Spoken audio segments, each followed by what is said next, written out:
All right, take two. We got this fixed. We got the audio fixed. Live stream, new night, new problems, but we're getting it fixed. And it's Wednesday, new comic book day. We got the CBSIBOLO. We're going to do the recap of new releases that came out today. And like I said before, I have my co-host with me, Jack DeMeo. Go ahead and introduce yourself. What's up, everybody? It's Jack DeMeo, a.k.a. Mr. Bolo here. Just wanted to say another new comic book day, another day of new releases.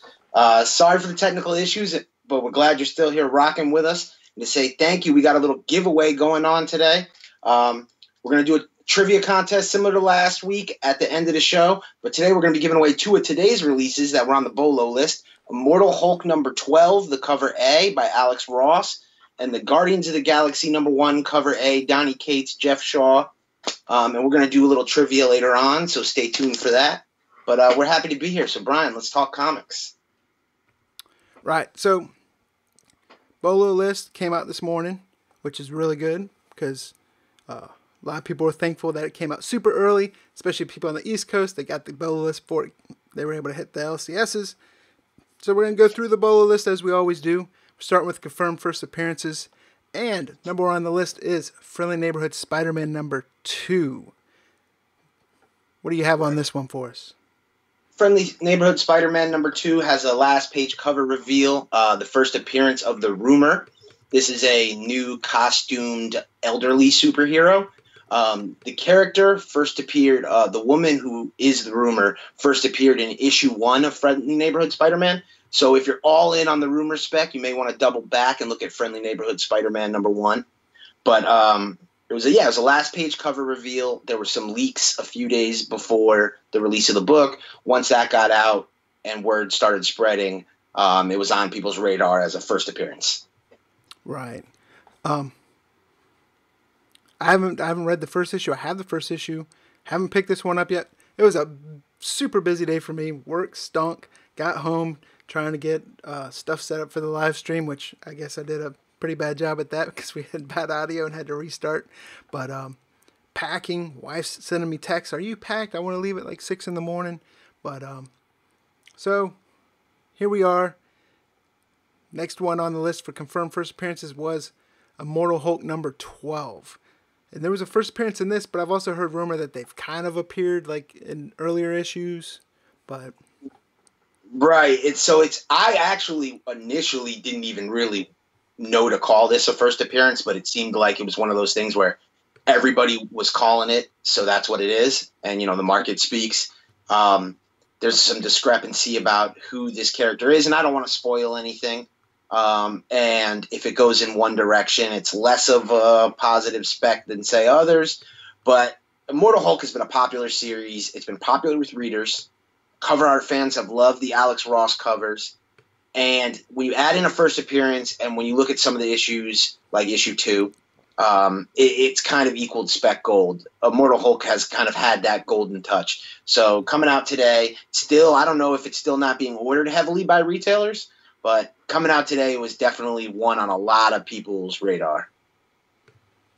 Gotcha. And Frank Mahano just stopped in the chat. He said, "Let you know the cover's a rehash of Spider-Man 700.4. I think I have that issue. I need to go look at it. Real quick. Yeah, Frank, I think I do too. I didn't even realize that. Yeah. Is Jack's audio coming through better now? We restarted before no one was hearing Jack, and that was a problem on my end. But yeah, if somebody could throw in the chat, how do we sound? don't say how we look, 'cause yeah. We won't open the door for that.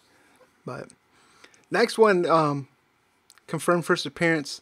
This was another one. Was Naomi number 1, right? Right.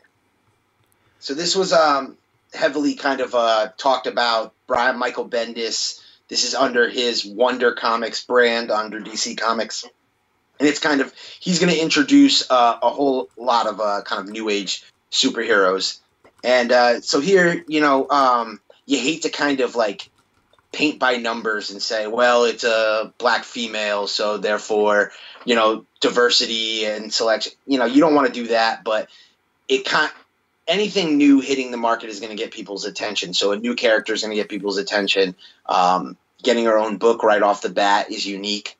So, and being within the DC universe is kind of cool. So there was some interest in that. It hasn't really moved anything from a speculation standpoint right off the bat, but it's a long-term play.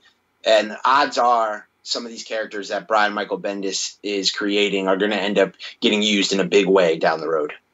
So could you see this being like DC's Alias or, Jessica Jones type?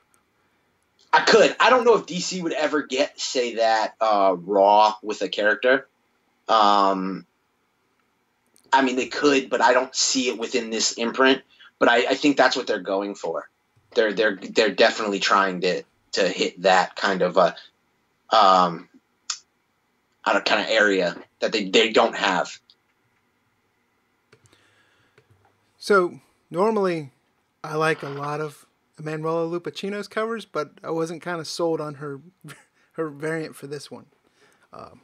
I like the high school and the locker room. I don't know, not one of her best covers in my opinion, but I agree. You would have thought that she would have pushed the conversation towards the cover B variant, but I haven't necessarily seen that. Cover A and B have been kind of equally distributed sales wise.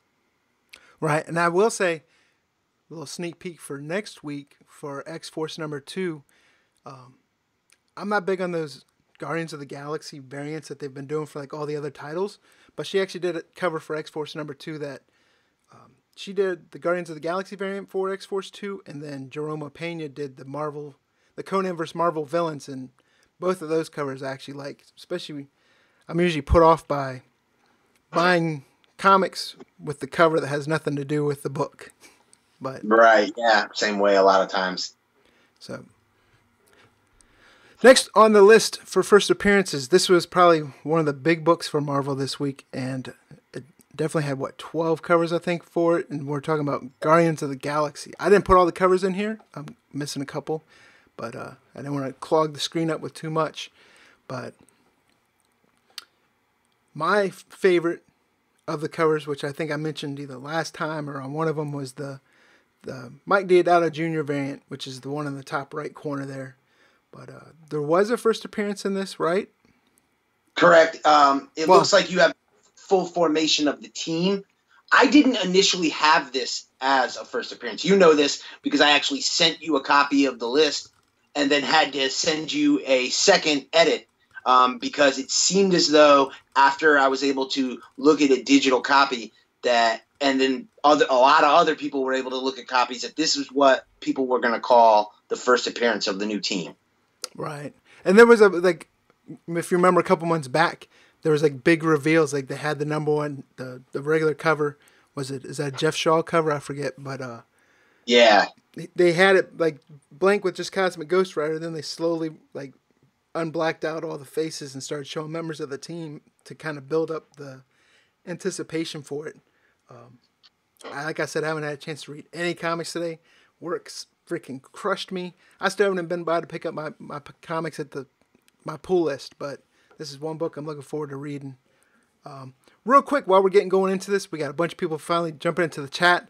Thanks for not totally leaving us after, if you aren't aware, this was the second start. First time, it was my mistake with the streaming software. I didn't have the audio throughput for Jack's voice coming through correctly. So we had to fix that and get us restarted. But a lot of people jumping in chat. We got Andy Tomberlin, who is, if you guys aren't aware, he does the Indie Spotlight articles for comicbookinvest.com. He's got Indie Spotlight on Instagram. Great guy, great articles. Comic Chief, great YouTube channel. We have Discovery Bay Comics is in here. As always, if we're in the chat, go ahead and you guys have a YouTube channel. Put your YouTube channel in the chat so other people are aware of it and can follow you. And I'm going to do a quick plug here. Sorry I'm stalling, but Discovery Bay Comics, he does a video every day with a bunch of different channels on YouTube. And it's basically a TV guide. Hey, this is what's on today in YouTube for the comic community. It's got a kind of a long name, but it's good content. Definitely check them out on Discovery Bay Comics. So, is there any more you had to say about Guardians? What was your favorite cover on this? I kind of went all over the place. I like Gerard Perel. The incentives, we'll talk about that later, but that was kind of my initial. But I also like the Jeff Shaw wraparound as well as the Diodato party. I think there was a lot of really nice cover art in this book. Yeah, there was normally I'm not big on Marvel doing 12, 15, 26 or more covers for an issue, but this is one that had like 12 covers, and probably half of them were actually really cool covers where it was like, well, which one do I want? But right, and this is a book too where I think a lot of speculators, myself included, I kind of sat there and thought maybe this would be the book where people got Donny Cates fatigue and you wouldn't see kind of heat on the book. But when you look at sales of the book, it's selling out in stores, even stores that have large quantities. And like you're saying, with so many variants popular, and we see people in the comments like the Bernie Reitenstein variant it's been popular, the different premiere and party variants, with everyone kind of picking their variants and all of them across the board selling out, this looks like another winner for Donny Cates. And I think it's going to be a series just by reading the first issue. It's a slow burn a little bit. I guess I wanted maybe more action in issue 1, but it's setting up a lot. So you're going to be excited. Gotcha. So picking up on 12 issues for a Marvel comic, right? And it's kind of hard. Like the Perel cover looks sweet, but then you have these 1 in 50 Ribbicks, and I'm jumping the gun. We're just going to talk about the variant portion of it now. But you got the Ribic portion, 1 in 50 from a collector. Well, I won't just say collector, but if you want to say speculator or buying for investment or return on investment for the cover, whenever you get, I always get frustrated because it seems like the higher ratio, 9 times out of 10 usually wins out on what's the most valuable. Because if you get a 1 in 25 or the 1 in 50 will beat it out, or the 1 in 100 beat out, 1 in 200 beats it out. So if you're buying for value, those 1 in 25s always kind of bite you in the butt. But me, I bought the Diodato, the regular, not even, what is it, the party variant, and then there's like a party sketch variant. I bought the regular Diodato. It was regular price, but it was one of those ones where qualify or order. I know Third Eye Comics, they were charging $9 for it, but I liked it enough that I was like, no problem. Plus, I like supporting that comic book store. So, what are your thoughts on higher ratio and to lower ratio and the low, not making money off those lower 1 in 25 type variants? Right. I think when there's high ratio variants, yeah, you tend to get squeezed on the lower ratio variants. Because anytime there's high ratio variants, with Marvel, it tends to indicate one thing. It tends to indicate that there's store variants. And when there's store variants, like we've talked about, and we even had a live stream dedicated to just this topic, that anytime there's store variants, you're going to have specific stores getting large quantities of variants, which tends to depress the market. But speculators got kind of hip to the game with this book, which I kind of dig. You had some spec communities putting the word out prior about the party sketch and the premiere variant, which were like 2 per store. So that was how you kind of avoided the incentive game, because those you couldn't, you know, it didn't matter how many you ordered. You got 2, period. So, and different LCSs play them differently. I've been to LCSs where they mark those up extremely high. I've been to LCSs where they don't pay attention to them and they get thrown on the shelf for cover price. So there was an opportunity there to make money in the short term.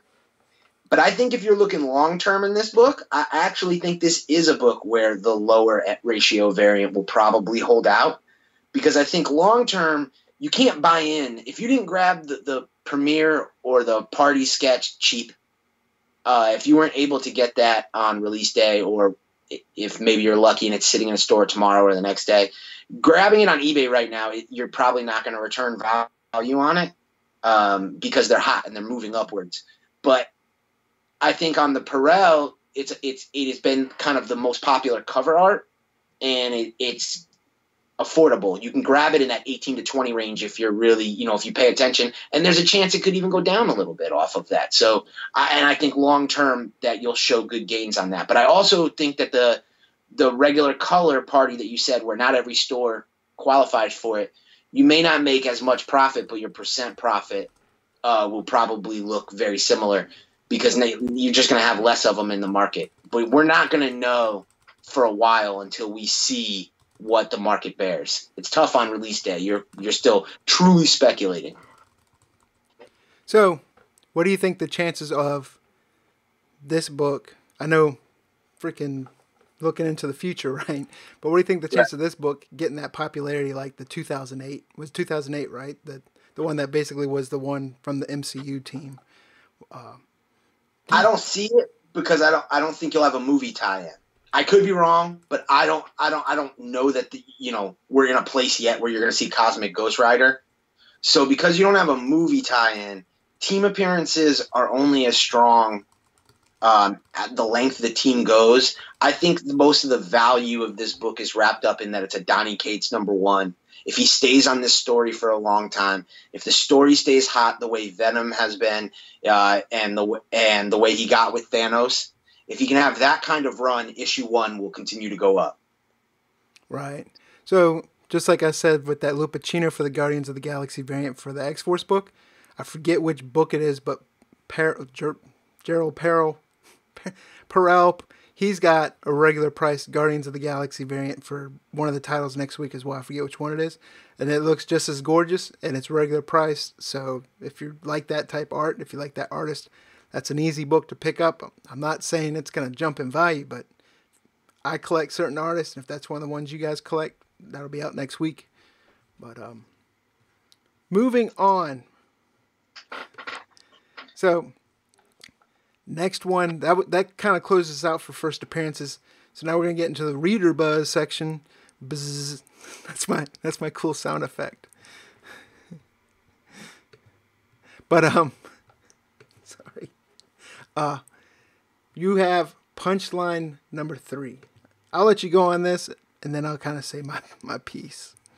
So this is definitely another one that comes from the Andy Indie Spotlight series, kind of highlighting. He kind of put Punchline on my radar early on, but this is the 3rd issue now that's come out where you've seen above cover price instantly on release day. There aren't a ton on the market yet, but we're already seeing double cover price to triple cover price. I don't know. I haven't read the book, so I don't know, the quality there, but it seems to be similar to some of these other books where, like the way Rags and Knights of the Golden Sun are, where it seems like every issue comes out, there's an anticipation, it sells out, and it's going for more than cover on eBay. And you got to imagine that's going to end at some point, but dealers just haven't caught up yet and ordered enough to meet demand. So, I think I'm one of the few people in comic universe that could care less about Rags. I read the first issue, it was okay. I didn't get on the hype train. I didn't see the whole hype about it. But I think some of these titles, I can't remember if this came out before or around the same time, but I think Antarctic Press right now has what Image had a while ago, where Image had a couple books get hot, and then all of a sudden, any Image #1, people are running out and picking up off the shelves. So Punchline might stand on its own, but other books that Antarctic Press is pushing out, if there's a #1 that comes out, it's instantly sold out. And I think people are just doing it because popularity from Rags carrying on, and no one wants to, hey, I missed out on Rags making some money. I'm going to go buy this because it's going to do the same thing. That's just my opinion. I could be completely wrong. And if people are making money off them, great. If they like the books, great. But that's kind of the trend that I see. Oh, I totally agree. And I think we all have a tendency when something works investment-wise to kind of go back to that well. And we have a tendency to go back to that well until we get burned. And that's kind of what you're talking about with that Image #1. I referenced that last week or the week before. When I first got into speculation, that's what I was doing. I was hitting on every Image #1, thought I couldn't miss. And then all of a sudden, bottom dropped out on that. and everybody was stuck holding copies. And we're just now starting to sell books that I was invested in 3 and 4 years ago. Yeah. So, Well, yeah, because back in 2011, 2012, when I really started getting back into comics, it was that Image train where, like, Peter Panzerfaust and all these books were getting optioned. And it was like, oh, I got to get 5 Ghosts. I got to get Ghosted. I got to get all these Image books that came out. And some of them got optioned, but nothing to this point has happened with them. But, yeah, I just see the same kind of trend going there. But people that like Punchline, hey, have at it. Buy what you like. That's my motto. Yeah, if you're buying it to read, absolutely. If you're buying it to flip, unless you're building sets of Punchline, you should be selling right now. Go ahead and cash out, take your money, put it in the next book. What he said. But yeah, and I've actually been liking a lot of indie books more than the big two. I still like a lot of the stories in the big two, but I always like that one-off different story you get from reading indie titles. Me, I'm just more of a Vault, Mad Cave, Aftershock are the 3 main indies, and some Source Point Press, of course. But next, in the reader buzz, real quick, I gotta stop here because Comics with Bueller, fantastic channel. I'm sure probably everyone in this chat is familiar with him, but I've never got what they call a super chat in my life. Of course, we've done 4 live streams, but Comics with Bueller just did my very first super chat of $5. Great guy. His channel has freaking grown like nuts. I mean, you watch one day, I think he had 2 subscribers, and you blink and it had like 3,500, and I think I know he's over 4,000 already, and he's growing. Great channel, definitely check him out. But from the bottom of my heart, thanks for, I guess you can say, can I say that? Popping my super chat cherry. But definitely appreciate it, man. Now it threw me off because I just saw the super chat come up. So next one up in Reader Buzz was one that, like I said, I haven't been able to pick up books yet, but definitely excited to read, and that's Oliver #1, which I didn't see the what's his name? Fabry? Is that how you say it? I always mispronounce his name, but I didn't see the variant for it until like this morning. But Oliver, right? It's Image. It's a different twist on the Charles Dickens classic of Oliver Twist, of course. But tell us about what you think about this book and why you got it on the Bolo. Well, I really like this because when you're talking about something like Oliver Twist, oh man, I got distracted by the super chat now too. Appreciate it, Ryan Atkins. But when you're talking about Oliver Twist, you're talking about a property that's over 100 years old, so it's available to kind of be interpreted and played with. It's not under copyright. So to be able to take a story that's tried and true, that resonates with people, kind of tweak and alter and reimagine it, I think that's something that, and I hate to kind of play into this kind of trope, but I think it easily is a Hollywood spec play. We've already seen Oliver movies be successful over the years. They've done several of them. So a modern adaptation with some twists is something that I could definitely see Hollywood getting behind. So it was actually a book I was considering for my long-term spec play, but then it got kind of a little bit too much heat that I kind of didn't feel like it would be right there, that it was kind of best to put on the list because it definitely had enough buzz and was talked about. And definitely Andy Tomberlin, who's in the chat right now, like I said, Indie Spotlight series, I think that was his top spotlighted book this week as well. Dude, so Bueller busted it open, and we got more live chats coming in. Discovery Bay, thanks for the super chat. Ben Townsend, Ryan Atkins, thanks, because I can go on my way to Hilton Head tomorrow. I can get me some hot fries and a Monster drink. So thanks so much. You guys are awesome. I didn't mean that. That kind of sounded bad, like hot fries and a Monster drink. I'm saying it's more than enough because to me it sounded like it came off like but anyways, I'm talking myself. We know what you mean, Brian, though. We know what you mean. But so before, well, I want to get through the reader buzz, then I'll say something else. But next that you had in the reader buzz was we had Crypt of Shadows, and this was one shot, right? And it's the whole Marvel 80th, and they're bringing back some of the stories. I like the who did the middle one? Wasn't John Tyler Christopher, was it? Yeah, John Tyler Christopher. Right. So I like the Christopher variant over all of them. What did you hear, and what's the buzz on this book? This book wasn't on my radar on original solicitation, but it kind of checks a lot of boxes. I think it wasn't on a lot of people's radar. I think it wasn't on a lot of stores' radar for a lot of reasons. Like you said, one-shots, reprints. They tend to not be books that move the market. But like we talked about earlier, horror's hot. And Marvel hasn't really played in that realm nearly enough. Also, I think they hit a home run with both of the variants. You have the John Tyler Christopher variant, that's the homage variant, which I totally agree. I think that was my pick as well for that. That was the best variant, I thought, from the group.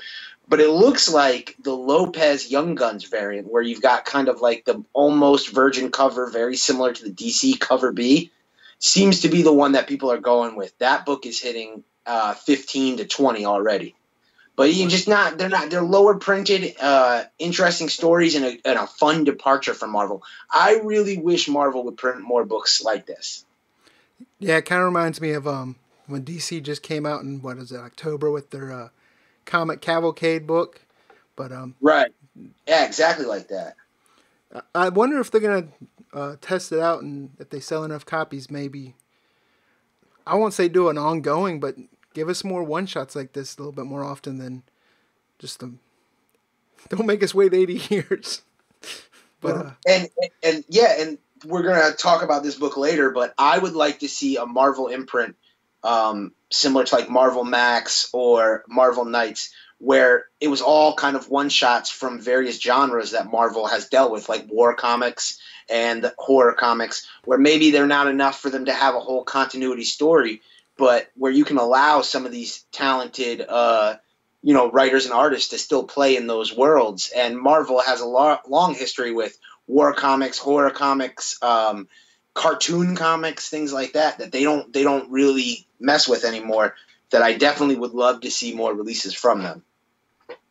Yeah, it definitely seems like indies get the spotlight on horror comics, and I know usually if it's a horror comic and it's got Cullen Bunn as the writer, I'm definitely going to read it. But so yeah, the Venom one, it does remind me, you were saying Young Guns. It also reminds me, which I think you might have brought up, was kind of along the lines of the Battle Lines variants that were coming out. But next was another one. Sorry, go ahead.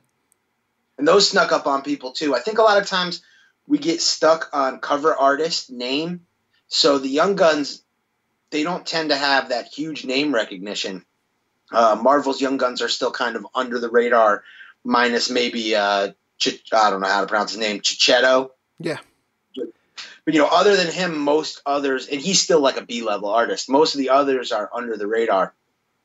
So they're not getting pre-ordered on name alone. And a lot of the art isn't getting released till late. So when you combine those two factors, a lot of those books are getting under-ordered. And when they hit the shelves and the cover art's amazing, they're selling out quickly. Right.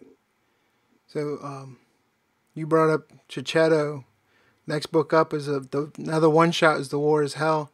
And I know it's kind of mixing around with reader buzz and variant, but book's a book, so the topic's going to come up. But that Chichetto cover for that was, regular price? I don't know if the shops had to qualify for it or not, but that freaking cover's, I won't say like the best, but I definitely like it. I'm a fan of Chichetto's art style. Chichetto and Bermejo is another one that I like a lot. But War is Hell, all three of those covers to me look great, and I like war comics. But so what's the reader buzz on this? It's kind of the same deal. You can almost copy and paste everything I said about Crypt of Shadows with War is Hell. It's another one where It wasn't on a lot of people's radar, and then all of a sudden, boom, it was sold out everywhere. And now people are sitting there kind of like, oh man, I wanted that book. You release 2 variants that both of them, the cover art's gorgeous, and they sell out. So you have the Young Guns variant that you spoke of, the Chichetto variant, but then you also have the Greg Land variant. Now, the Greg Land variant isn't selling huge over cover. I'm seeing Ryan Atkins in the chat says he loves that Land cover. And I tell you what, Ryan, I agree with you. And another thing is Greg Land gets bagged on for that kind of over-stylized, computer-generated art. And this, while it's, it's a cover with planes, which is obvious, an airplane mechanical cover isn't going to necessarily do as well as, say, a pinup cover. But I think what makes this cover successful is it's such a departure from what Greg Land typically does. I think it's a home run cover. So I like both of the covers of this book and the cover A as a whole. And I think you're going to see gains on all of them, at least short term. One shots are tough long term, but variants you're safe because the cover art is so beautiful. Right. And I don't know how often one shots go back to second and third prings. I guess it depends on how much they sell and how much the demand is there for it, because Marvel's not going to turn down free money, that's for sure. Right. I told you we should have done 12 more covers. Let's go. Next up, you had kind of reader buzz. We kind of touched on Guardians of the Galaxy, I think, enough, but this was one that surprised me that I overlooked and saw on your Bolo list, and I didn't pay attention till I was pulling covers for this live stream, and there were some actually cool covers on this, and that's the Buffyverse, right? The Buffyverse vampire. I forget what the Buffy Vampire Slayer. Yeah, I had to kind of abbreviate it to make it fit, but it's a re-release under Boom Studios. So you have a new #1, multitude of covers. Buffy fans, I'm not a Buffy the Vampire Slayer fan, but if you've ever seen my interview with Donnie Cates, he's a diehard Buffy the Vampire Slayer fan. And it never ceases to amaze me how many grown men love Buffy the Vampire Slayer. So it's not something I'm going to sleep on. And you won't get that kind of like mainstream buzz with Buffy, and a lot of people tend to think of like the Angel IDW series or the Dark Horse Buffy series and say, well, there's no money in that. But this is a kind of a new thing. We have several covers that are gorgeous. If you were asking me long term, I like the Kevin Wada variant, which I actually included on the list. It sold out at Midtown. I pulled it off the list when I added the Guardians of the Galaxy first appearance, just for fit's sake. But I'll say that is the one that I would look at long term. But the winners seem to be the unlockable variants, the Virgin, Slayer, and Vampire covers. Those seem to be the ones that are going above cover price already. But I think the regular Buffy cover is popular, as Angry Mr. Bungle says. I really like that regular cover. The one thing to be aware of is the 125 Jen Bartel cover is not a true 125. It's one of those like where you could qualify over the first 4 issues for it. So there's more of them out there than truly 1 in 25. They were available on TFAW today for as little as like $6.47. Right. But I think that there's several covers that could do well, and there's no way Joss Whedon and the people who are invested in Buffy are going to sit back and watch all this money Sabrina is making and the resurgence of horror and not try to get some sort of Buffy the Vampire Slayer TV show or movie going in the near future. Then Stephanie Hans had some Buffy covers recently that were actually really good as well, I believe. But yeah, I like my favorite, of course, are the 2 in the bottom and the middle. But it was another one where I was like, do I want to get them? Because I like the covers, I think they're cool, but I'm not a big Buffy fan. I love the original movie. Wasn't a huge fan of the show. But I was looking at those covers. I was like, well, I don't want to buy them because I don't really care for the show. I kind of like the art, but then those covers get drowned out with so many covers. But so yeah, it was definitely surprised me. That made me take a second look because I totally overlooked it on my weekly picks video last week. Then the next one, which I didn't overlook, but it definitely had a lot of covers too. Archie's been doing a lot of covers lately as well, and that's the Blossoms 666, right? Correct. So that's Jason and Cheryl Blossom from the Archie universe. And right now, this has got to be the hottest time in Archie comics in the modern era, without a doubt. Especially Archie horror. Right. Well, and the thing is, you see Archie still trying to push their mainstream products. I think if they had their way, they would be more successful with their regular Archie universe. But at this point, like, lean into it, man. Go all the way with the horror stuff because they're just hitting home runs with it. You got Riverdale killing it on TV. You've got Sabrina killing it on Netflix. You've got the Sabrina series doing well. You've got the Afterlife with Archie doing well in the back issues.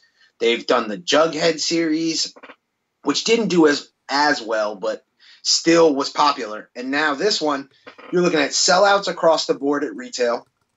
I went to my LCS here in town, and they said they only got a couple in stock at all. They only ordered a couple, and they sold out instantly as soon as they opened. And I was there probably 20 minutes after they opened. So I think with the same thing that we're talking about, horror's on fire. And then because speculators are able to sit there and go, well, the last couple Archie horror releases have done well, now's a good time to invest in this one. Plus, it wasn't a book that was talked about 3 months ago, so there wasn't a whole lot of people heavy pre-ordering it. People jumped on it late, so you're seeing copies dry up. Earlier today, Archie's website had copies available, and now they've sold out. They have horrible shipping, though, by the way. Yes, that's the word we've gotten. And matter of fact, Tim Walker, and I'm going to take this moment to plug the Walker Report on comicbookinvest.com is a new column. It is a haul column. Tim Walker is the greatest comic buyer in the spec game. This guy, the deals he finds and the keys that he finds are amazing. And I don't care how experienced you are, we all can learn from Tim Walker. Yeah, he's got like macros, and I mean, he's got like the Matrix and has all these. It's crazy the stuff that he spends money, but he pulls a lot of good stuff out of there. He was the reason back in the day. If people are on G Plus, the pickups page, the CBSI pickups page, he was the reason that the page was private because he had so much stuff that people were specking off his pickups. But yeah, his research ability. You look at his pictures, read what he says, but look at the pictures because there's always a book in that picture that he necessarily didn't mention. You look up on eBay, wow, I didn't realize that book was selling for $60, and it's sitting in my LCS right now. I'm telling you, that guy is talented, and that's one thing Brian and I we're gonna have to figure out is how to get the word out that people need to be reading the Walker Report. Yeah, but I will take it back just a little bit when you were talking about the show Riverdale. Now, before I started really collecting comics, I was introduced to comics basically through Archie, the Double Digests, and Laugh, and parents were like, you got to read something, so I read that. And then I watched Riverdale, and from the comics, I don't remember Miss Grundy looking like she does in the Riverdale show. It's a big difference. A lot more happy to watch it on TV, but yeah. Next one you had, this was another book that I didn't have in my weekly picks, and that was the Heroes at Large. Yeah, Heroes at Large is a cool story. It's a bunch of 1940s superheroes who kind of become, into the common law, and they can be written by anybody, and they're popped into modern day time, but you've got the typical political correctness issues that come from people in the 40s, which is obviously a hotbed topic, political correctness and what you can and cannot say, or more importantly, should and should not say, especially in a public forum. So a book like that, low print, small press, is going to be it's been kind of popular. Plus, you have the X-Men 1 homage. So you factor that in. It was a sellout at most large online retailers, and it's selling for a solid $20 already. Right. You mentioned homage. Talking about, I hate to go back to Blossom 66, but I don't buy a lot of store variants. I didn't buy this one either, but StadiumComics.com has an awesome Blossom 666 #1 store exclusive that's an homage to the original Blossom. I forget what the original Archie comic was, but the cover, it's pretty sweet. It's got the old looking Archie cover to it, but StadiumComics.com if anyone's interested. And that's not like advertising or sponsor or nothing. They didn't make me say it, ask me to say it. It's just if you guys want that, it's a pretty cool homage. It's out there. But here's a large. I saw it. We're looking for sponsors though. If you're watching, so holler at us. And they ship good. And it seems like they do a lot of Archie homages, and they always pick up. Like as soon as they come out, they get hot pretty quick. They did the Hulk 181 swipe with Betty and Veronica, but this was another one. Here's at large. It looked interesting, but then I saw it was sold out at Midtown early. But then I saw who the publisher was again, and I felt like people were just on that Antarctic press train with the rags and every punchline, and oh, this one's going to be so. I'll be anxious to read it, but other than that, I don't have much interest in the book, unless I read it and like it. But I'm not going to be spending more than cover on it. No, yeah, that's a buy, bag and board, flip, ship, move on to the next one. Another one for reader buzz. This is from Albatross, right? I believe it is Eric Powell's, and that's Grumble. This was Grumble #2.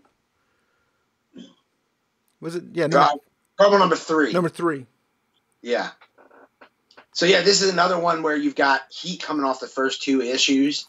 I think you've got readers have liked this series, but you've also got, kind of like how we've talked about some of the other books. Speculators have been able to make money on issue 1, issue 2. So a lot of them are all in with issue 3. The regular cover hadn't shown any sales before this broadcast, but everyone online was asking well over cover price. Cover B, the limited variant, had sold, and had sold for about $20 to $25. So you're seeing good money on that one, and that was, I think, a regular price variant. I don't think it was a incentive, so I don't think it was. I think most places had it pre-ordered at cover price. So Eric Powell's definitely got a hit on his hands with this one on his Albatross press. Right, and was it a couple years ago when he first came back with holy cow, Hillbilly Yeah. got hot, and then he had the little kids horror anthology that came out, Spook. I forget the name of it, but I bought the first 2 covers of that, and of course I bought and swung a miss because I bought the flip and it didn't do anything, and then all of a sudden Grumble comes out, and I'm like, no, I bought too many other stuff and didn't do anything for me. But this one's definitely been picking up steam, and I like Albatross Funny Books. The only problem with some of his books is it runs the same indie gamut where, I'm not saying Grumble has, but some of his titles, Hillbilly even did it, where it hits delays, and it kind of loses its momentum. Hopefully, yeah, he has that reputation. He definitely has that. I said he definitely has that reputation. Yeah. You heard that as soon as this book came out new. I think we do the Hot 10 video with Comic Tom and Russ from Mill Geek Comics. And Russ said that immediately. What he said, this book will be popular if it in the stigma with Eric Powell, but he's got a hit on his hands, so he's definitely got incentives to keep it coming. I did enjoy what was it, Namwolf? I actually like that book. I don't think he wrote that though. He just did a couple covers for it. But anyways, I think that takes us through the reader buzz, right? Yep. So I wanted to bring up kind of the fun thing to do with your Bolo list, and then I compare and contrast it with my weekly picks video, and a couple that I had on there. I understand you can't put everything on the list, just like I can't put everything in the weekly picks. Unless you're Bueller, he's got a video man that has every video comic that's coming out, and he grinds it out, man. But he does an awesome job of it. 2 books that I thought for reader buzz: Monstrous number 19 came back after hiatus today, and Road of the Dead, Highway to Hell number 3 has been, that book's been on fire. The cover artist for it has been phenomenal. I read the first issue, didn't read the second one, but number 3 came out today, and those were ones that were Road of the Dead was instant sellout. Monsters was an instant sellout, but Sanad Takeda's art on that, and the story's been freaking fantastic. So I'm glad to see Monsters come back. I'm excited to read it, but were any of those, were those like in the running, or you're just like, nah? No, Monstrous. There was some talk about it, but that was another one where I'll say, if all the talk that I hear personally comes from within CBSI, then sometimes I won't include it because I don't know if that's maybe a Homer thing versus is that what the general public is, or is that just, so I had heard from several CBSI people anticipation for Monstrous coming back. So I had thought about including that. This was a tough week because upon initially looking at the list, I said, man, there's not a lot coming out this week. This is kind of an off week. But so many books started to spark late because I think a lot of people viewed it as an off week, and a lot of these books were lesser ordered. There was a lot of more heavy ordering on just a few books, being like Guardians of the Galaxy #1, that, I think there ended up being kind of a lot on the list. So that definitely ended up playing into it. But I'd say Monstrous was the one that I had my eye on the most. Right. There's one other book I'm getting the image for right now that I wanted to bring up, and that's let me get this here real quick.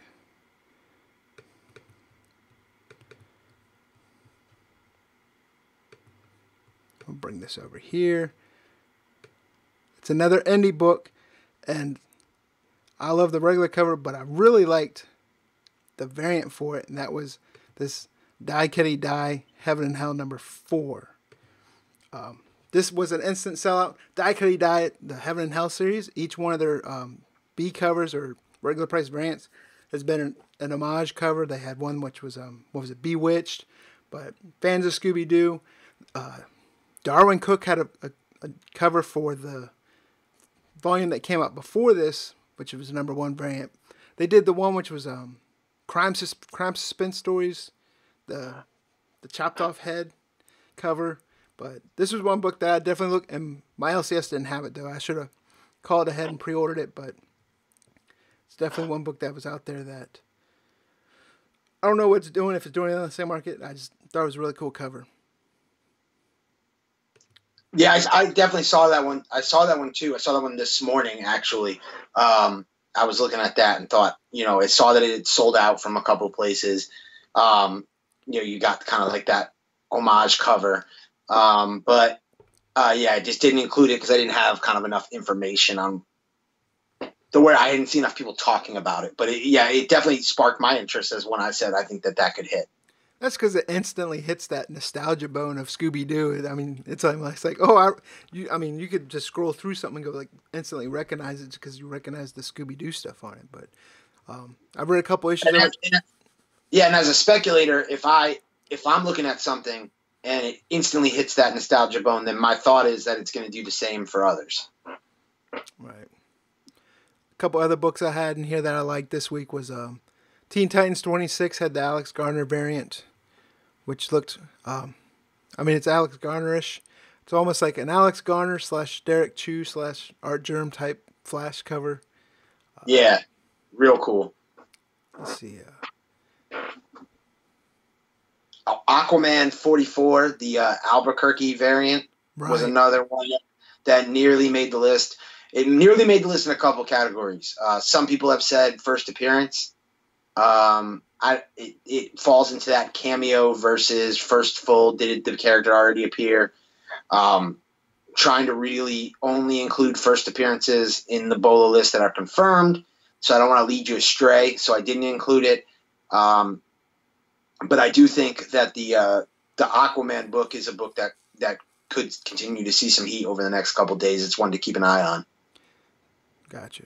So There's one other book that I want to ask about, which it's not like it's important. It's not like I'm holding off a grand re, reveal here. But before we get into that, some people that came in late to the live stream, especially since we restarted it after technical errors, they might have missed your announcement at the beginning. If you want to go through and talk about what's about to happen here in a couple minutes.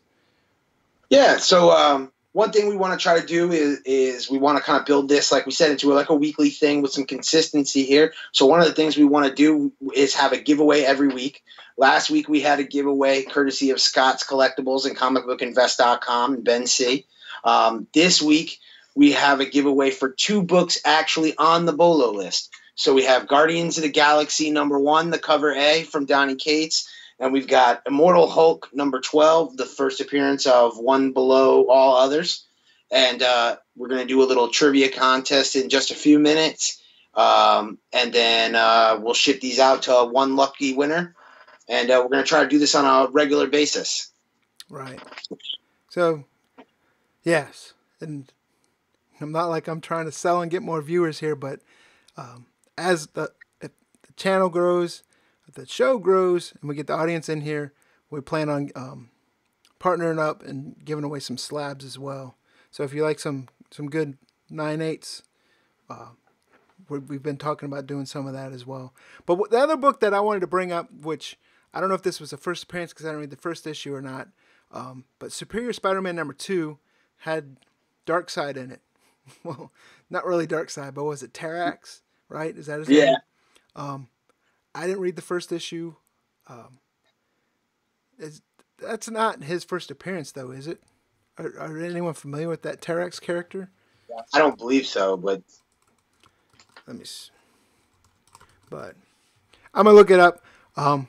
While we get into that, before we go into your long-term play, why don't we do your contest here and ask your trivia question? So, do you want me to explain it and then you ask the question? Yeah, go ahead. So, Jack, a.k.a. Mr. Bolo, he's going to ask a quick trivia question here. The first person who puts the answer in the chat wins those books. Both books, right? You can do both books together? Books. Yep. And then, once it's in the chat, if you're first in it, it's good. But he's going to talk out his long-term play. And once he finishes with that, we'll name the winner. And that way, we keep the dead air from going on while he's talking. Because sometimes you sit there waiting, chat, and you're just looking. But so you ask your question, and then get into your long-term play, and then we'll give those books away. How about that? All right, sounds good. Well, today with Guardians of the Galaxy #1 being hot, and we all know why it's gotten hot. It's Donny Cates. We thought that it would be appropriate for the question of the day to be, what is the first published work of Donny Cates? So to repeat that, that's what is the first published work of Donny Cates? And this has definitely been covered on comicbookinvest.com. Oh, by the way, first appearance of Terrax is Fantastic Four 211, 1979. Yeah, there you go. I was way off. Samsonite.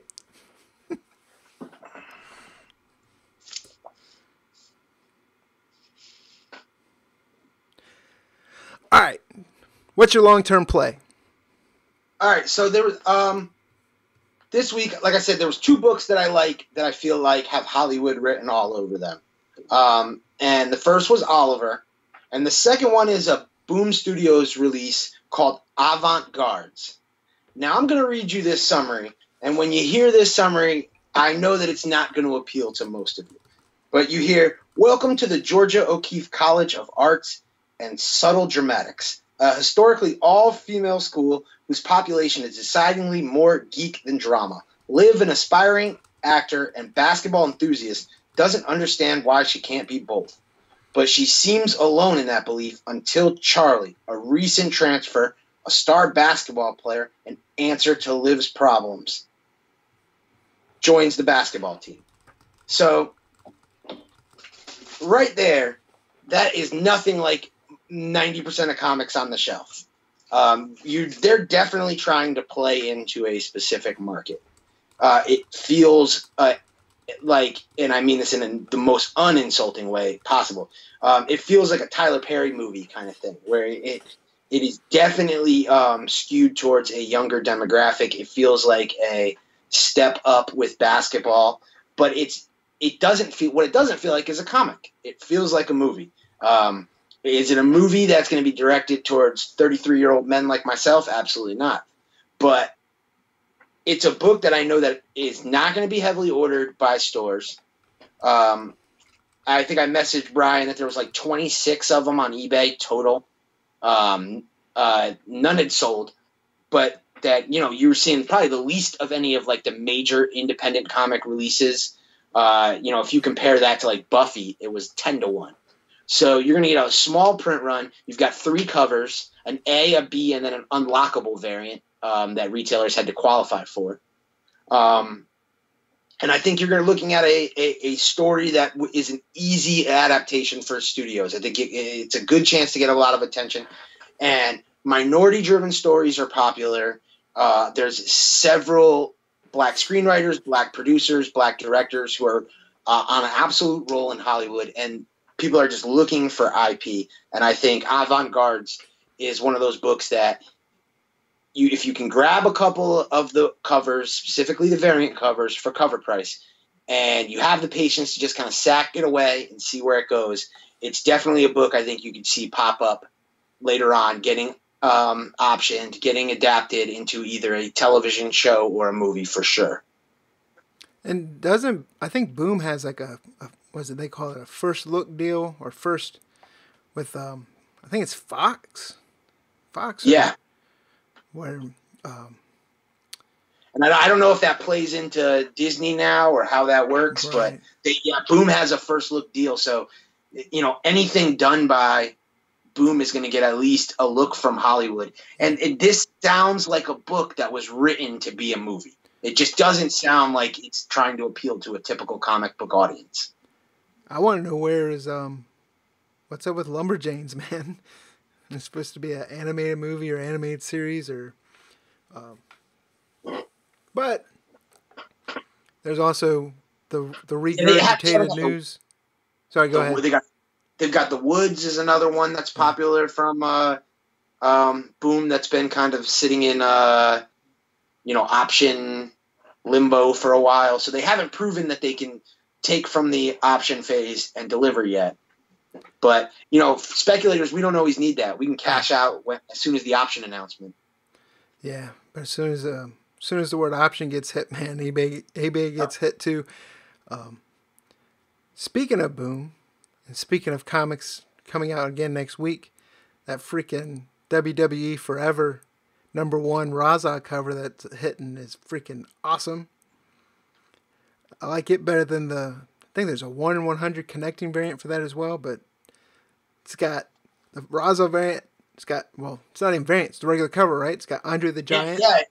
Yeah, that's the only thing that really hurts that book is Raza's variants for WWE have been doing really kind of stealth successful on the secondary market. And the only thing that could possibly hurt that book would be that it's a cover A. But I honestly don't think it'll matter because those books are so kind of low ordered. And they got that cross demographic. Exactly. Where wrestling fans will pick it up. And especially if you're not used to Raza, a lot of times you look at his covers and sometimes they're thinking it's a photo.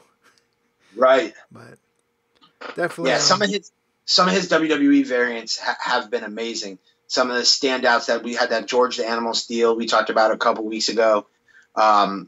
He's got a Ric Flair, a Roddy Piper that are extremely popular, a Sting that was a convention variant. And it sucks because if you go on Boom's site and you search, the Roddy Piper variant shows with an add to cart button. And my dumb ass, like 3 times would go, oh, and I click add to cart and it's like, sorry, better luck next time. Because I'm like, oh, it's back. But yeah, so there's another hint. If you see those books and it's sold out, check Boom's website, man, because a lot of times if it's still kind of early and they haven't been released yet, you can find it on there for a decent price. And their shipping is actually pretty good, especially if you order a higher, either more than one book, or if you order a higher ratio variant. And the customer service is good too, because I ordered the Kurt Sutter 1 in 50 signed. I forget the name of the book, but it came and it was all dinged up, man. And they sent me a new one.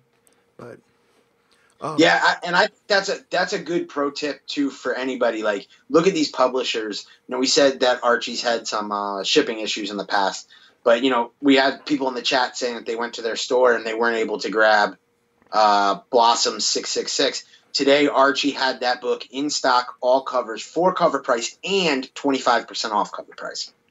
$5 flat shipping, which is probably why you get the crappy shipping that you do. But right, you could have gotten like the hack variant is selling for $15 to $20 right now, and you could have grabbed that variant for $3 a piece. So, you know, in my opinion, it's worth the risk. I'll be honest with you, I grabbed a few of them. So, we do have a contest winner, and it was because I'm not gonna butcher his first name. I'm just gonna say Mr. Perez. So, do you want him to get in contact with you, or do you want me to get the address and send it to you, or? Yeah, why don't you? That'd probably be easiest, right?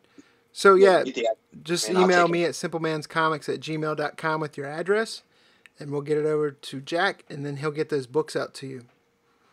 I'm gonna say it because if we go with the weekly picks where I'm known to butcher names, I'm gonna say it's Chassel. I'm just gonna stop right there. But he's awesome. He's definitely always in the comments on my videos, Instagram. So definitely appreciate his support. Appreciate everyone's support that's in this live stream. And like we always say, comment, let us know how we can make it better. What works for you? What would you guys like to see added, taken away? Well, take away like the audio and technical issues, of course. But before I go, I did skip over a book that was actually pretty badass. And that was in the variant Buzz, and that was the Lady Death covers. Right? Right, yeah. Lady Death Hell Raiders #1. So you get a one shot from Brian Palladino. He had a bombshell variant, which has taken off already, where you're seeing sales from between $8 and $15. And then there's a signed version. I'm not real sure how you got your hands on the signed version. I don't know if stores had it or if it was you had to order it through. I know he does a lot of Kickstarter, but the signed version's hitting a solid 30+ shipping.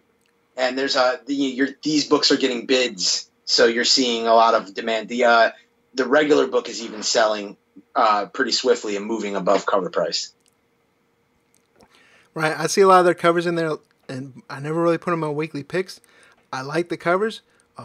One thing I noticed they do a lot for these also is you'll see a lot of Lady Death Kickstarters, and then they'll get a lot of artists that do some really cool covers for it. But there's always like these super high tiers, man, where was it like Frank Cho did one, Paul Green's done one, artists that I really like, and then I go to look at it and it's like, oh, it's the $500 tier, and I'm like, yeah, sorry, but Lady Death always has good covers and has a heck of a freaking following as well. There's some diehard Lady Death fans out there. So, I'll do one announcement, and then you can have the last word, Jack, and that is I'm going on vacation tomorrow. Normally my weekly picks video would come out early Friday morning. It goes out the day before to Patreon members, but since I'm going on vacation tomorrow, once the live stream ends, I will publish the weekly picks video for this week. Well, that's good. I don't know if that's a good thing or not, but yeah. So that'll be going public here shortly, and I'm sure make sure you watch Discovery Bay Comics. Awesome, his daily channel guide for what's going on YouTube. And Jack, you get the last word. Yeah, well, two things I want to say. First, little Funko Pop Bolo for all of you who are going to be hitting the LCSs for the next couple days. Batman Who Laughs, the PX exclusive Funko is in stores. It's been very popular, so definitely look out for that one. And then the other thing I want to let everybody know, we talked a lot about indie comics today, all my indie comics fans. Andy from the Indie Spotlight series, who we talked about a couple times, has a Ogre #3 variant for sale. It's the very first CBSI column to get its own variant. So the Indie Spotlight series variant for Ogre #3 is limited to 100 copies.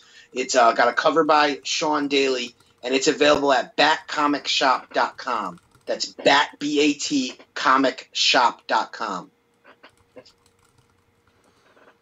Definitely. Any spotlight, freaking article. Andy's a phenomenal guy. Nice guy. Sorry, I lied to you. I didn't give you the last word. But definitely check out Andy and that ogre. You said limited to 100, right? And it's already all over Instagram. We've been sharing it. I've shared it. Jack has shared it. So like I said, always feel free. You reach us on Instagram, Simpleman's Comics, Comic Book Invest CBSI. You guys have a suggestion of book you want to cover, always open to it, guys. And definitely appreciate everyone that tuned in. And thank you. But any last words, Jack? For real this time? Yeah. Just you guys make the Bolo list, so definitely holler at us. Let us know what books you're looking forward to next week and every week. All right. Thanks a lot, guys. We'll see you next week. We are back to the normal Thursday nights. We just did it this week because my wife would have killed me if I said can't go on 10th anniversary trip till after the live stream. But got Bolo things going on. Yeah, I got some Bolo. But anyway, thanks a lot. You guys have a good evening. And within 2 minutes, Weekly Picks video will be live. Later.